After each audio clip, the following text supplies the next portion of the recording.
so happy to be able to meet Billie Jean and to go on this ride with her. You know, she's really with us. And I didn't know anything about it either. I saw a documentary about it a couple of years before.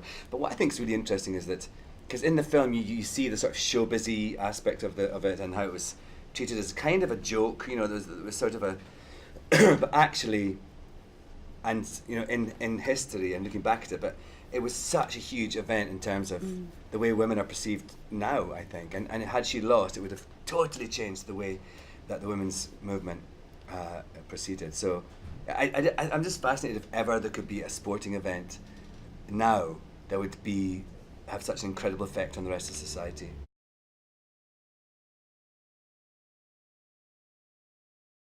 And it's based on a real relationship that her and Billie Jean had.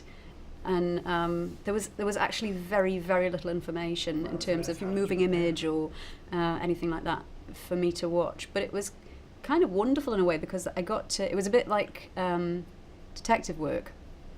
It was kind of trying to put all the pieces together and imagine and fill in the rest with John and Val.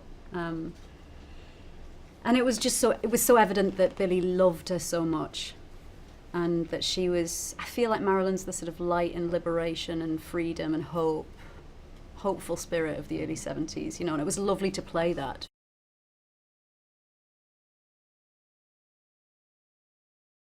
So Ted is a real person as well, and there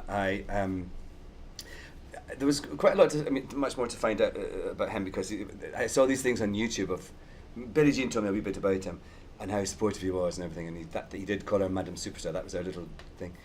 He was her favourite. She was his favourite.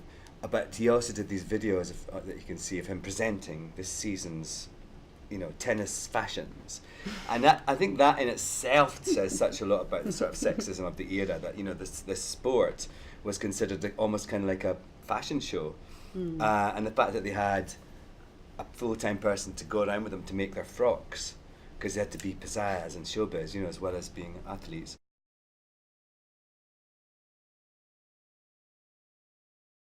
Definitely, since, you know, we made this in like April of 2016, so Yeah. a year good, you know, before, in the spring of the election year, where we had no idea, none of us ever thought for a second that Donald Trump would be president. And now, since he's been president, and with the aims he has, and with the kind of the aura of intolerance and putting back rights, and that he is condoning, this film is absolutely even more pertinent and relevant. And none of us could have thought that. I mean, it's great to be in something that you feel like, wow, I'm so glad that this film's being seen right now.